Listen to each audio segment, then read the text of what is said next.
7 of The Four Winds continued.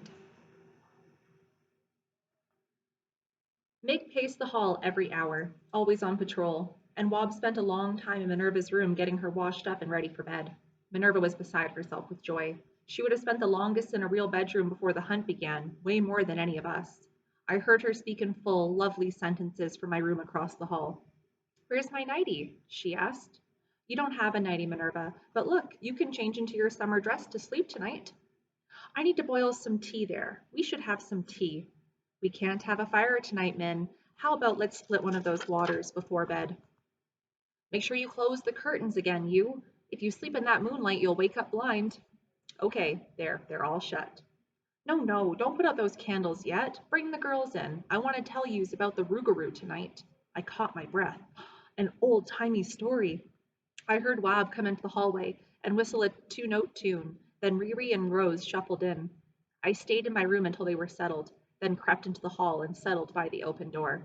The rise and fall of Slopper's soft snore spilled into the space. Tree and Ziguan had filed into a single room and their door was closed, locking them in together. And there was no flickering coming from either Mig or Chiboy's rooms, which meant they were either asleep or on patrol, so I was safe from discovery. This is my grandmare's story, told to me when me and my sisters were turning into women. It's about rougarou, the dog that haunts the half-breeds, but keeps the girls from going on the roads at night where the men travel. Down by the river to draw water, I feel eyes on the back of my neck, smell the blood on his tongue even with the sweetgrass tight under my arm. I stand and turn fast, already drawing a spit against the back of my teeth, hissing like a badger. But no, the rougarou just watches. Didn't even blink, him. Yes, rougarou. I know one when I see it. Too big to be a dog, black as pitch, eyes yellow as new ragweed. I try to ignore him, turn my back even, but still, I hear him breathing. Not panting like a real dog, just slow ins and outs, like a calm, everyday man. So I turn again, this time raising my arms to make me bigger. My sweetgrass fall around my feet. I remember. I can smell it real strong, even over his stench. I growl, a throat sound with no gut in it. He looks up at my hands, and then stands up all smooth like smoke in the coldest sky. All air, no wind. Yes, now I am intimidated, but no fear. There was no time for that nonsense. He is bigger than old Pitu Magnon, and the man was a giant among Christians. What happens next is my old trapline instincts. I still hold that heavy dipper for the water. It is still in my hand, and I bring it across the space between us. Now I see him. He'd moved right here, in front of me.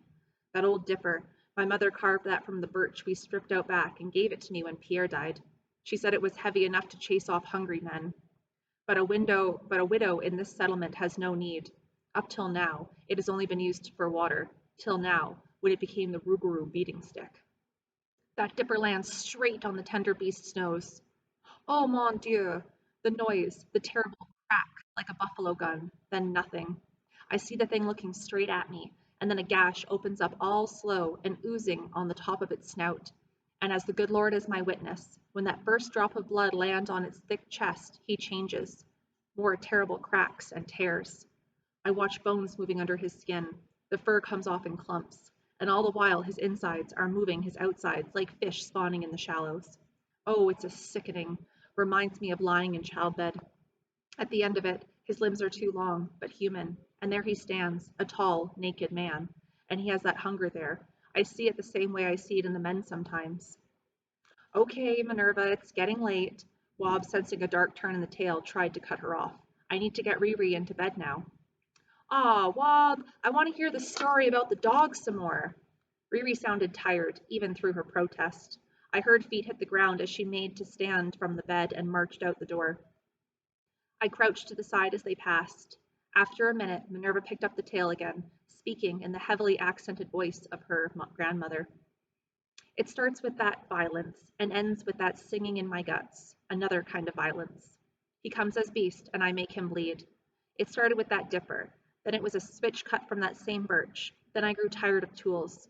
As we became more like man and wife, year after year, I bit him the way that I thought he would like to bite me. When I bring the blood, he brings the man. And mother and grandmare and Catholic are all erased, and I am just a woman. I'm marked. Talk to the old man there, down at the shore, and he talks about rougarous. I don't ask, I think he can just tell. He says they kill, unless met without fear. He says once you are marked, that dog will keep coming back. He says, even when you are on your deathbed, he will come, every full moon, every year until you're in the ground. Then he looks for the next one, says he finds it in the family, and marks them in the same way. Now I know I am damned, because my sin is my family's sin. Oh mon Dieu, who in this family deserves such a curse? Who in my own bloodline will have to miss the Jesus in the heavens because of my weakness? There was a pause. Minerva? Rose spoke softly. Another space. Minerva? She was answered by a peal of crunchy snoring. Good night, Cookham. I didn't have time to move back into my room before Rose was at the door, the candle she carried throwing my crouching shadow and her standing in the knots on the floor. I was embarrassed at being caught eavesdropping. She just gave me a small, tight smile, and with a weird look in her eye, turned away and disappeared into a doorway 2 up from this one. I slunk back to my room. I slept in just my shorts, wrapped under the stiff blankets, surrounded by a barrier of dense pillows. I let my candle stay lit. I knew it was an extravagance I would regret later when we didn't have any more portable light, but I enjoyed the way it flickered and jumped in the small breezes from the crumbling window panes, jumped against the wall and ceiling so that I remembered that there were walls and ceilings around me once more. Despite the long day and the late hour, I couldn't sleep. Slopper and Minerva's snoring filled the hallway with familiarity, and every now and then I heard a cough or a sneeze that reminded me that we were all still together. Still, I could not sleep.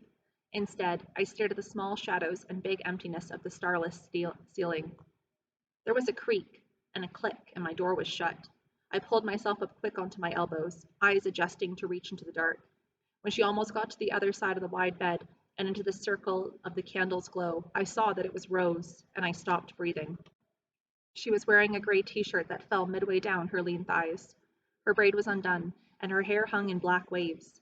She looked directly at me, but didn't smile. There was something else on her face, though. My breathing came back in double time. My heart was an echo in my ears.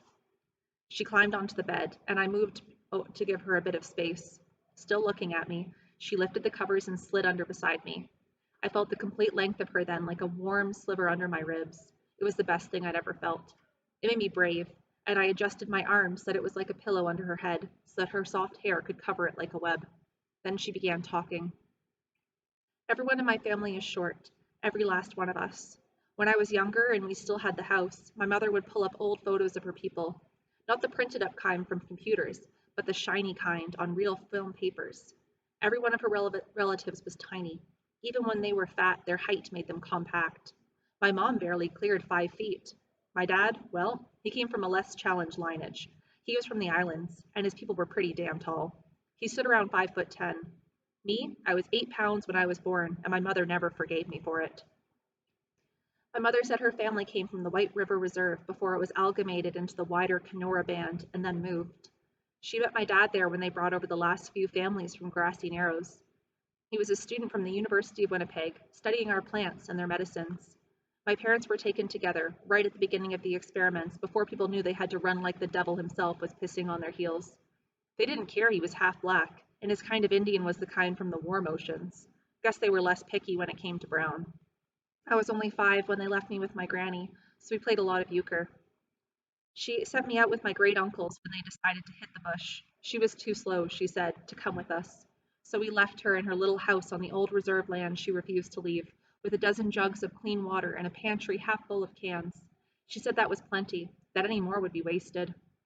I just walked into the bush with my granny's brothers, William and Jonas, one afternoon, and we kept walking for 6 years before the first one fell ill. We set up camp when he couldn't go on. We stayed there for a full year before Will passed. We even grew a little patch of corn with seeds we brought from down south. After we buried him, Jonas and I packed up and started the walk again. We ran into a person every now and then, but Jonas never wanted to stay with them or have anyone come with us. He said he was charged with protecting me, and he couldn't trust no one with a little girl around. Jonas said our family had survived residential schools back in the old times, and those stories were kept on down the line.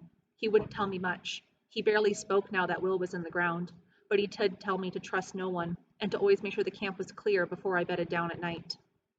A child needs walls, not brick and wood and walls all the time, but some sort of walls to keep them in and others out, so they can play and they can sleep and they can move without the burden of eyes and hands. I'm that wall for you.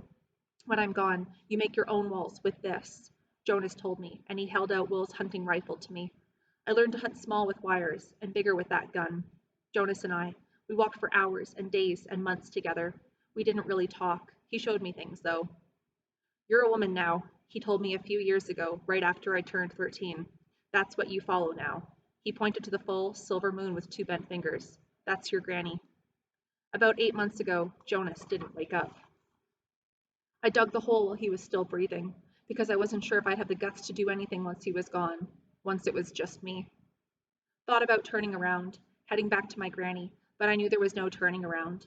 I could see as sure as fire in the trees that they were there and she wasn't, that she'd been swallowed up, though my bets were on her taking herself out before the schools could. I stayed by Jonas's grave for 4 days and 4 nights. On the last night, the full, silver moon hung low in the sky like a heavy rock in a plastic bag, ready to tear through the bottom onto your toes. Then I knew it was time. I cleaned up, I packed up, and I walked. And now, well, I am here. When she was done, she settled her chin into the crook of my collarbone. Her breathing poured into the space like tea into a cup. I felt the brush of her bottom lip on my skin there, and the small hairs on my arms lifted. She squeezed in closer, her stomach making contact with my side, bringing my full body to attention. I moved my free hand over the front of my shorts. Shit. I tried pushing it away. I swallowed hard and breathed slow and steady, like you do when you have game in sight and you don't want to scare it off. I hoped the concentration would take my excitement away, but then she moved her hand to cover mine and I almost died. It was such an exquisite clarity of blood and skin and breath that I felt like crying. Instead, I let her lace her fingers through mine and tilted my neck so that my face lined up with hers. Her eyes were half closed, lips open. She was the most beautiful girl in the world, and we were in a bed together. I watched the candlelight making red stars in her irises and thanked the Jesus I'd left it on. She moved her face forward, just a few centimeters, and I took her lip between mine. She slid a knee over my thighs and pressed closer. My pulse was a hand drum in the cradle of my gut. I wasn't sure how long I could stand this before I just died from it.